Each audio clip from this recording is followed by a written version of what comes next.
Hi, welcome to Leading Agile SoundNotes. I'm Dave Prior. Derek Huether is here, taking time out of his Friday once again. This is like our third or fourth time starting. So we're going to see what happens. We have a topic that I don't completely understand. So Derek is going to introduce it to us. So Derek, what are we talking about today? So today we're going to talk about leading and lagging indicators. And we're all going to look at the camera, because when we don't look at the camera, it looks like Bad we're on things that, happen. and that's weird. So Okay. we can't see each other, which is Right. weird too, but we're pretending. Yes. So, all right, leading and lagging indicators. What if I don't know anything about them? Yeah. So let's take a Start from the basics. Let's step back. We say leading and lagging indicators, and you're like, that's great, Derek. I don't even know what an indicator is. So let's talk about, you may have heard the term key performance indicators or KPIs. Yes. And so what we're trying to look at are things that are important to the business. Okay. That is a KPI, a key performance indicator. From a business perspective, what is important to you? Is it making money, saving money, getting more customers? Those are key performance indicators. All right. Okay. Now, from those key performance indicators, so this is how it relates to leading and lagging indicators. Let's say I have a key performance indicator is that we are going to make money. Or let's talk about what we usually talk about when we talk about agile and agile transformations. A goal is, if we think we're going to make more money, one way we can do that is by becoming more predictable. We're going to manage our customers' expectations by making and meeting commitments. So let's say I'm going to try to be predictable by delivering a bunch of features in the next release. Okay, when you deliver those features in the release, that's a lagging indicator. It already happened, right? Okay. So I've heard this. That's how many horses left the barn. How many horses left the barn? It's already done. So another way to paraphrase leading and lagging indicators I hear commonly is, well, I'm trying to lose weight. Now, a lagging indicator is if you go and you stand on the scale, there it is. There's your weight, right? It's done. Right. A leading indicator are the things that you look at that you will need to influence. Like, did I exercise? How am I watching? How many calories did I consume? Did I binge eat a case of Twinkies on the way home? Okay. Now, the lagging indicator was super easy to measure. You just dumped on the scale. The important thing, though, is the leading indicators. And the leading indicators are the things you need to influence or change or alter in order to affect the lagging indicator.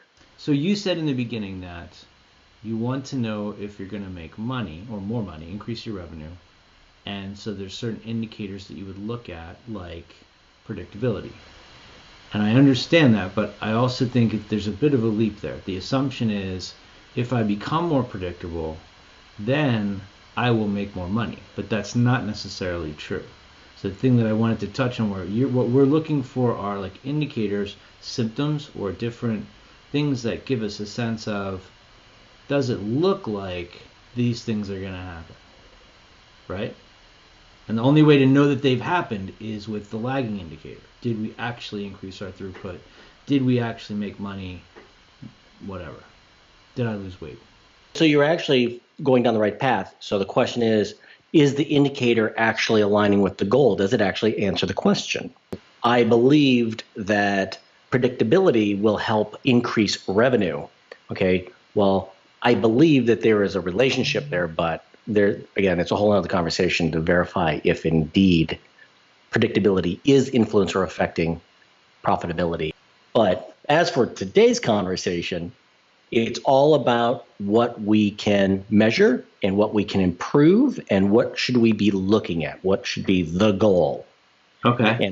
And I'm saying that the lagging indicator or the outcome is the goal.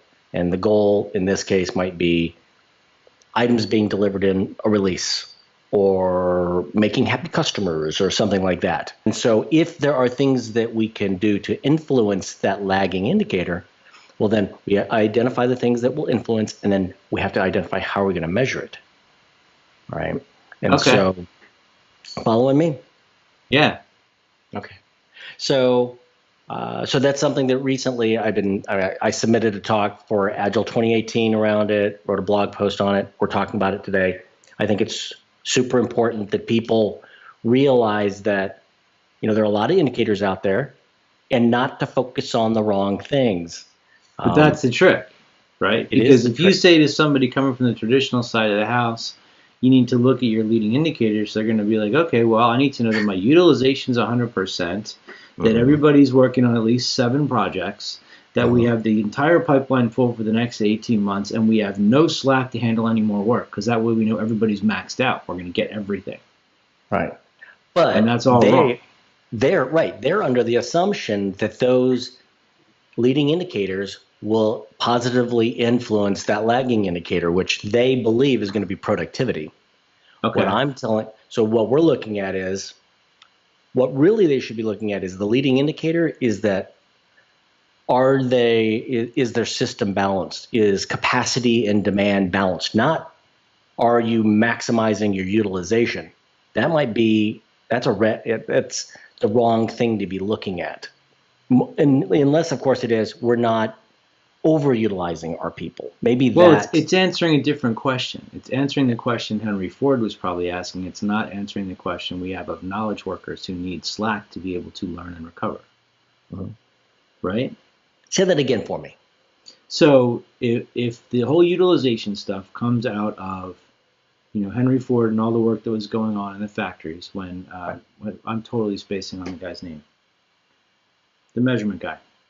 Deming? No, not that one. Eli Goldratt. Not that one. Really old. The Henry Ford dude, way back in the day. Henry Ford dude. The first guy that measured workers in a factory. We talk about him all the time. All right, we'll come back to it. I'm super embarrassed. Okay. I'm going to make it show up in the bottom of the feed. The guy's name. Put it in a little excerpt down on the bottom. Yeah. Anyway, so there the assumption is people are cogs in a machine. I need to work them as hard as I can and max their output during the 8 hours. I'm going to let them stay in the building while we have enough light for them to work. Then I'm going to send them home. But for us, with knowledge work, because there's a natural ebb and flow to it, because some activities require more brain power than others, and we want people to keep getting smarter and better at what they do and innovating, you need to plan some slack into the system for learning and recovery. Yes. Not max everybody out all the time. Right. Somebody was just asking me that question the other day. In order to maximize flow, knowledge workers or creative people really shouldn't be utilized more than 70%. That is, the more you utilize people beyond 70%, the more their performance deteriorates.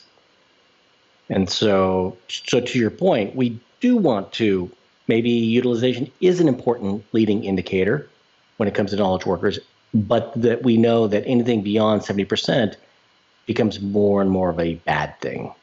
Okay. But you're still making this leap, right? If you decide, you've got a hypothesis that these indicators will drive a certain type of reaction in the business, and that's going to achieve the goal, which you'll only be able to measure through a lagging indicator. If I'm a company that's trying to switch to Agile, yes, it would seem to me that the natural question would be, okay, so my goal is to be Agile. How do I know? What are the leading indicators that tell me if I'm Agile? And you could say, well, predictability, well-formed backlog have different ways to measure that, stable velocity. But that's not actually the goal, right? That's actually not the goal. Right. Being Agile is not the goal. The transparency, increased throughput, increased value delivery, happier customers, those are business objectives. Those are the goals. Frederick Taylor. Frederick Taylor? That's the guy. Sure. Yeah, it was Frederick. It's Fred. All along. That's the guy that measured the workers. Sorry. Okay. I'm embarrassed, but the project manager in my brain is laughing at me right now. Okay. Sorry. Okay. So anyway, all I'm saying is that there are 2 different things that we should be looking at. We should be looking at these lagging indicators, which should be higher within the organization, really the goals, the outcomes that we're trying to pursue. Business strategic goals. Yes. Okay. And now you can step this down several different ways. Let's say you have a lagging indicator, lagging indicator of the organization is to sell more product. And then you have inputs into that, the leading indicators about, well, we want to sell more product. We can't do that if we don't have sufficient backlog of work to sell. We don't have stable teams, things like that. Well, Sure. those, if you step down in the organization, down to a program level or delivery team level, those become lagging indicators. Hey, team, the higher level objective is to deliver more stuff. On your level, the leading indicator from a higher level is going to be sufficient backlog ready. Well, that's a lagging indicator for you. You'll say, how much backlog do I have ready? Oh, I don't have sufficient backlog. So now what are the things you have to do now to influence sufficient backlog?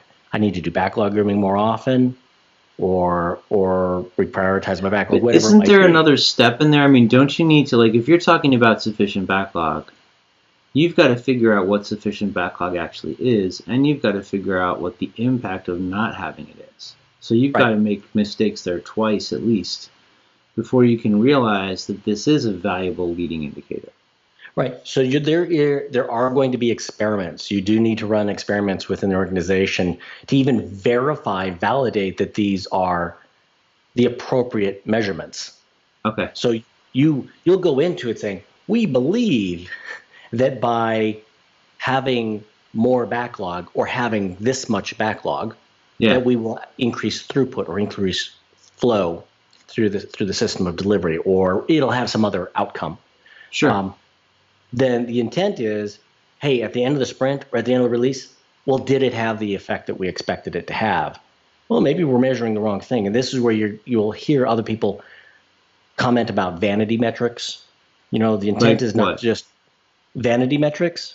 I know, but for the folks who aren't familiar with them, can you give an example? A vanity metric is like something that you look at that is relatively easy to collect and report, but it doesn't help you. Like having how many Utilization. people, like utilization, that's a good example. It's not going to help you except in a Deliver. bad way, by having your system or your team too utilized. But I'm saying vanity Yeah. metrics are usually, well, how many people have registered on your blog? Right. Well, that's great. Doesn't matter. It doesn't matter, and it only does matter if you can map that back up to a higher level Okay. objective. If the goal is to get more people to register for your blog, okay, then great. But otherwise, what's the point? How does it help So, us? so if I'm one of let's say I'm somebody that's like either PMO or kind of mid to upper level. I am one of those people that came out of the what gets measured gets done camp from way Mm-hmm. back in the day. They just want to measure everything with the assumption that by measuring something it gets better, which isn't necessarily true. You're talking about the fact that these people are going to have to form hypotheses and continue to test them. In the same way that a team is focused on delivering value and getting better at working together each sprint, the Mm-hmm. organization's got to be focused on getting better at understanding what metrics actually move the needle and running experiments, coming up with hypotheses and testing them over and over and over again to try to Mm-hmm. really figure out which is the lever that they can pull that's going to affect a change. So the biggest Right, change. right. Because I've seen teams where they took leading indicators. That is, do you have sufficient backlog? Do you have a stable team? What's your velocity? What are you making meeting commitments? That type of thing, and they wound up making that those lagging indicators. Those were the focuses. Now, the reason why they went off the rails was because they didn't talk about, well, do I have sufficient roadmap? And if I understand what the capacity and demand is of the system, that I'll have to vary what I will commit to, when I commit to it. It will influence my teams. They wound up focusing so much on their team, and they didn't think about what was happening in a program portfolio basis. They ignored the indicators upstream, and so it Yeah. was a local optimization, is what I'm saying. So they tried to get as good as they could on the delivery team, but they were never going to get really good because they didn't address higher level challenges. And it's a natural thing to do. I mean, that's to me, that's a big part of it. Is these things. It would be easy to say like, well, if we've done these 7 things to this level, then everything's good. But that's false because it doesn't necessarily mean things are good. It just means you've done those things to that level. To me, the whole thing's about generating the conversation, right? Right. Because there's an array of things you're looking at, and they don't all tie together directly. Right. The management should be able to look at those indicators and go, wow, looks like this team is doing a great job. What would be necessary for us to be able to do this?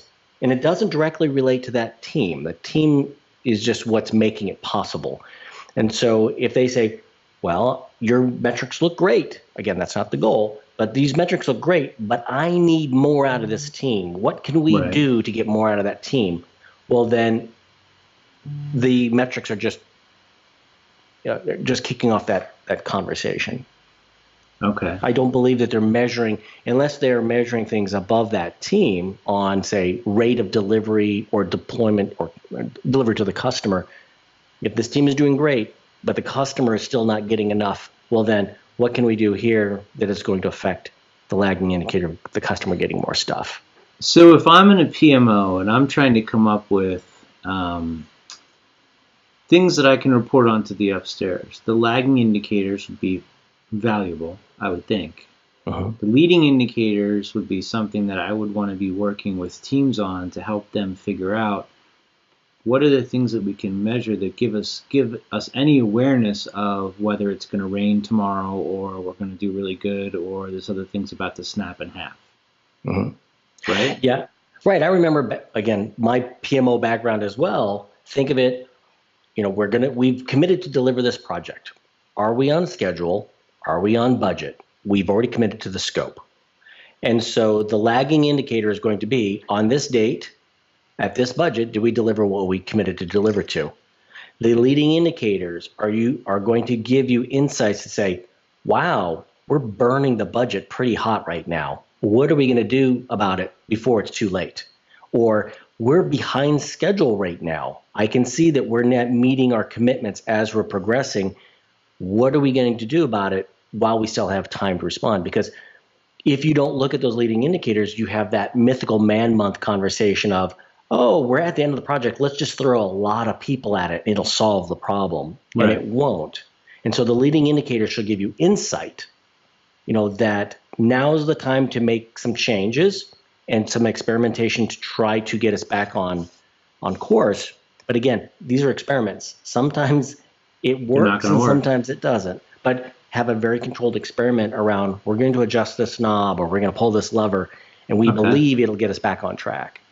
So you've mentioned a couple different things to look at, like stable teams, working tested software, well-formed backlog.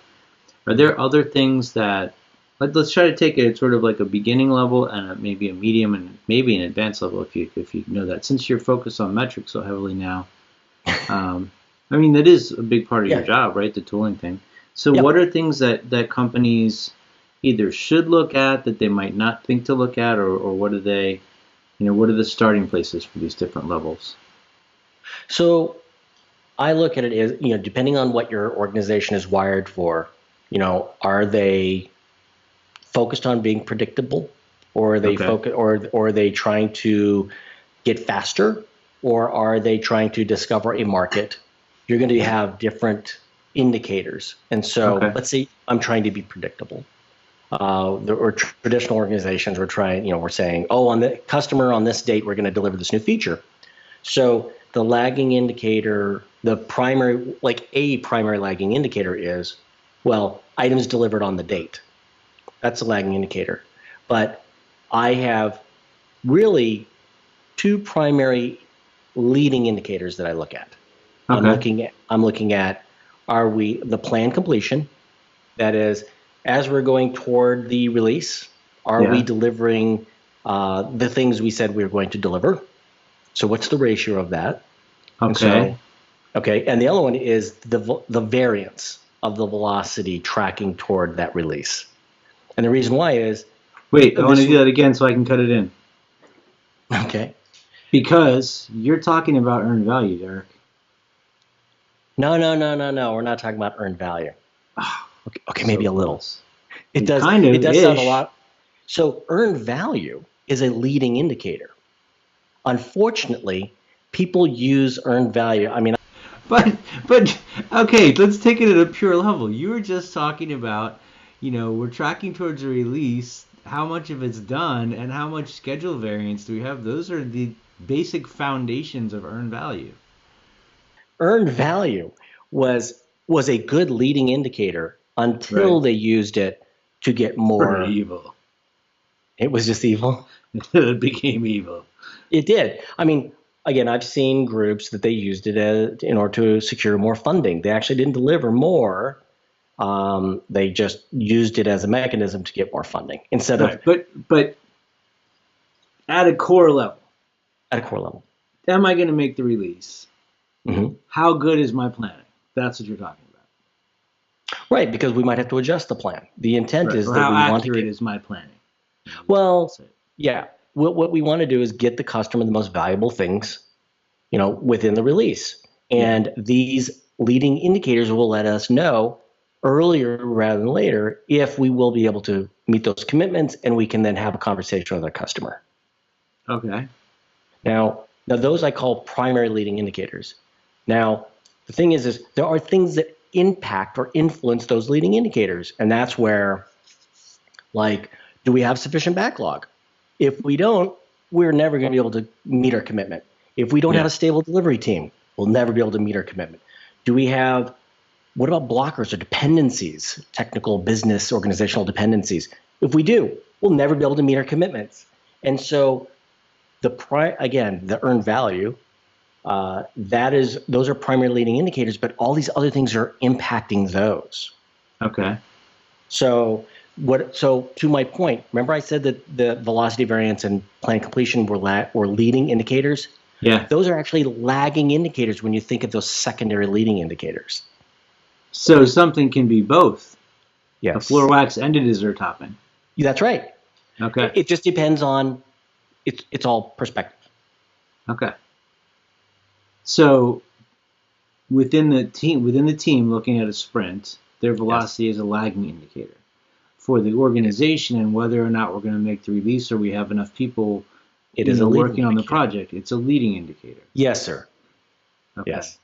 Now, is there somebody whose job it is to figure out what things should be looked at and all of that? Like who in the organization or who on the teams or is going to be the one making the decisions about this is what we look at? Because this seems like a massive swamp full of fake shiny coins that seem like they're going to be the ticket that aren't.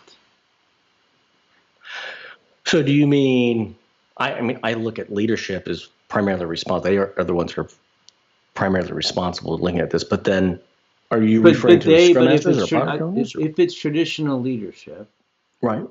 I have a whole thing in my class about it. Like if I go to a traditional manager and say, okay, what do you want to see? What kind of data do you need? They only have a couple answers to that question.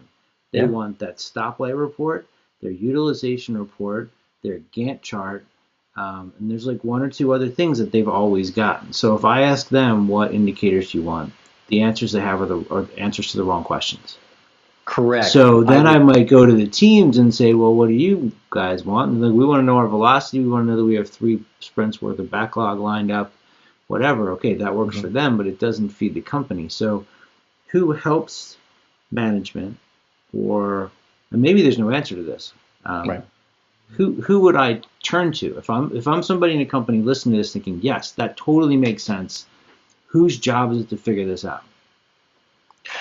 So I believe there's shared responsibility throughout the organization. The difference is the teams need to understand what is important to the company.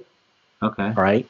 And the company must respect the information that's flowing up from the teams.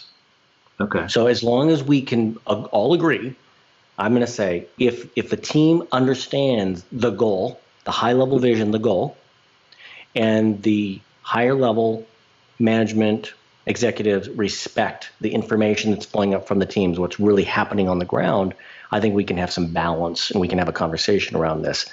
But again, the goal is not to be agile. The goal is to deliver value for the organization or deliver on the goals of the organization, whatever those goals might be.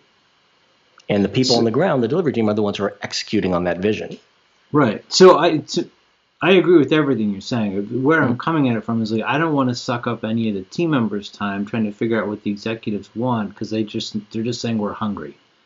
Um, I had one project I worked on where we had a full Scrum team and I was a project manager working with the Scrum team, and it wasn't a traditional project management role because there was a lot of animosity between IT and the business. So my job was to keep Mhm. them separate, but also to figure out how to feed the business. So Mhm. literally all I did was try to explore like what metrics could I look at, what data could I collect that would help them make choices. So Mhm.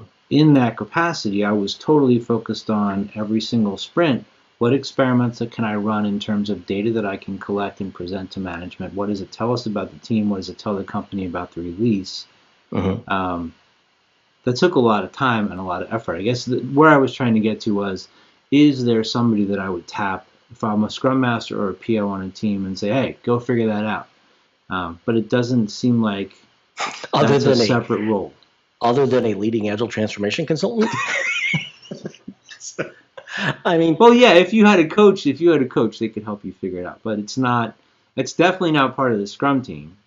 I wouldn't expect it to be part of the traditional organization, and I wouldn't expect the PMO to know how to do it.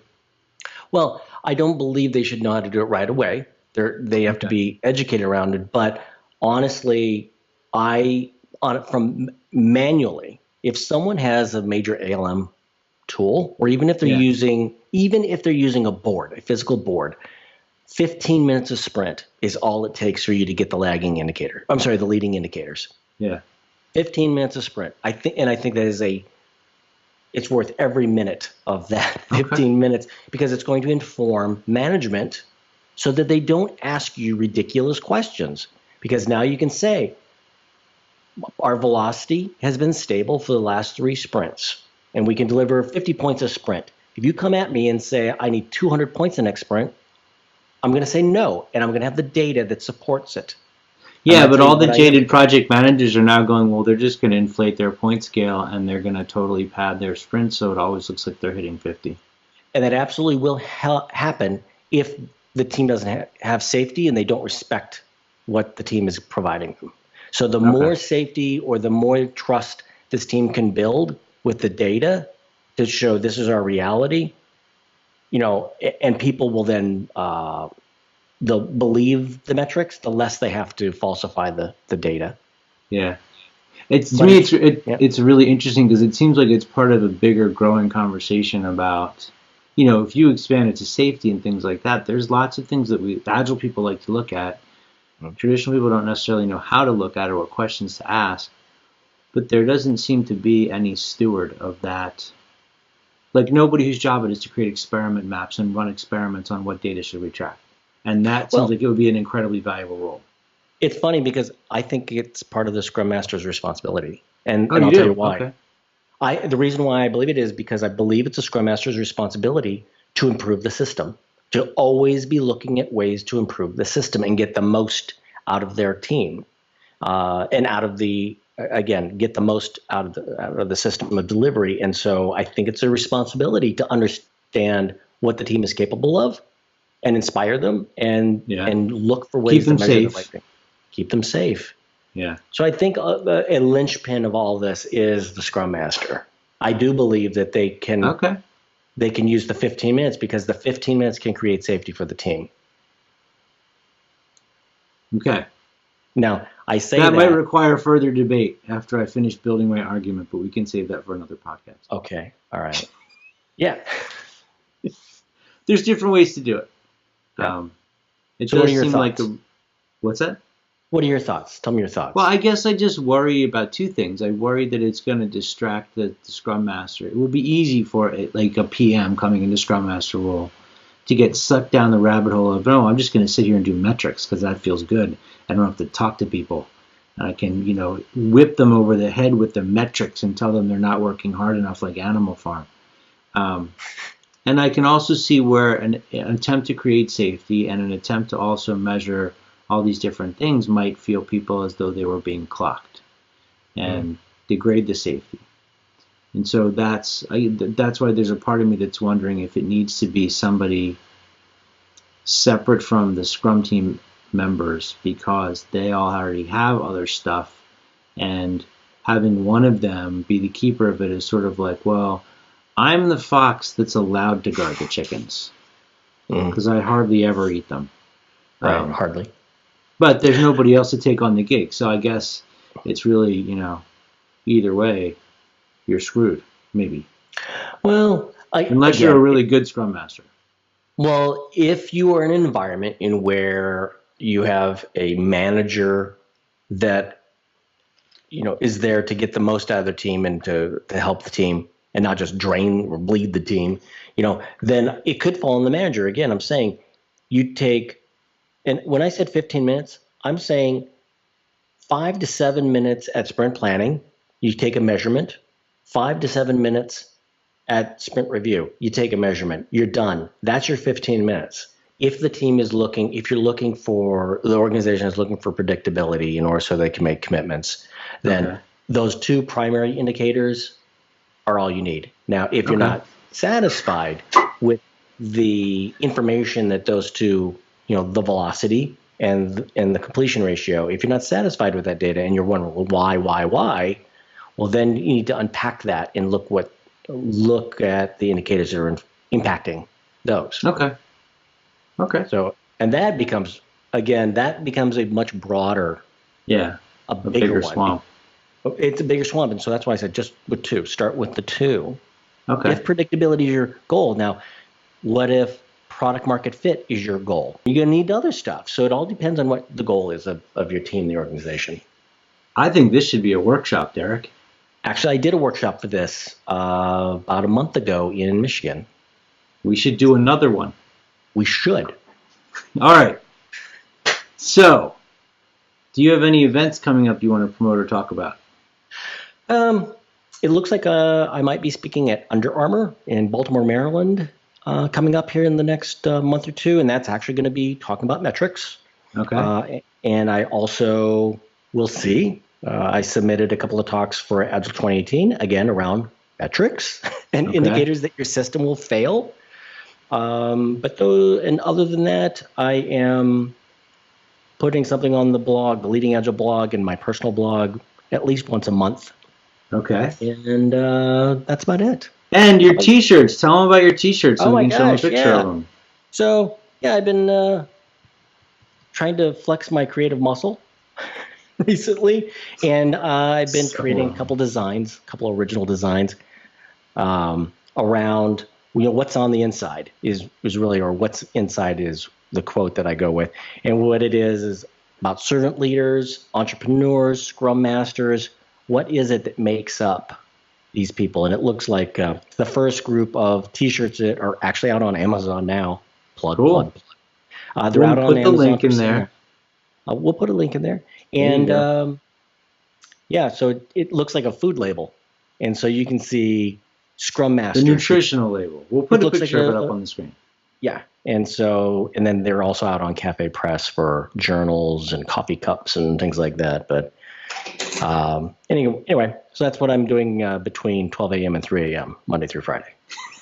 All right. Cool. And I'm going to put your contact information in the show notes, but if they're listening, how do they get in touch with you? You can reach out to me via Twitter at Derek Huether, or Instagram or Facebook, or you can always subscribe to my email list on derekhuether.com. I'd be more than happy to reach out to you and have a conversation. Do you have any training or events coming up? I do. As a matter of fact, I do. I have a lot of classes coming up, which you can always find by going to leadingagile.com/training. But I have speaking events coming up, so I want to talk about those right now. I am going to be doing a private online class for a company called Ladder Than 10 on Agile and digital agencies. That's coming up in the next 2 weeks, I think. But I am going to be speaking at the Project PMI's PM Expo 2018, which is taking place on March 22nd. Also talking about digital agencies, and I will be again talking about digital agencies and Agile at the Minneapolis Scrum Gathering. Wow. So I'm very excited about doing these talks. They're all coming up. We'll put links to them in the show notes. And if you want to get in touch with me, you can follow me on Twitter at Mr. Sungo, or send me an email at dave.prior@leadingagile.com. And if you have a question that you would like covered in a podcast. Could be about metrics, could be about anything else. You can just send it to dave.prior@leadingagile.com and we will put it in a future podcast. Sounds awesome. Do you want to show them your shirt before we sign off? Oh, well, yes. I'll put the soundbite in there with the shirt. There we go. Look at that. Are a resource. Yeah, it's not. Start again. Yeah. I'm telling me Carl might be alive, and I'm very upset about that. Well, he'll be alive for the first episode, then we'll kill him off. I need Carl to be dead. Then he'll be the undead Carl. All right, man. All right. Thanks, dude. Talk to you soon. All right, man. All right, take care.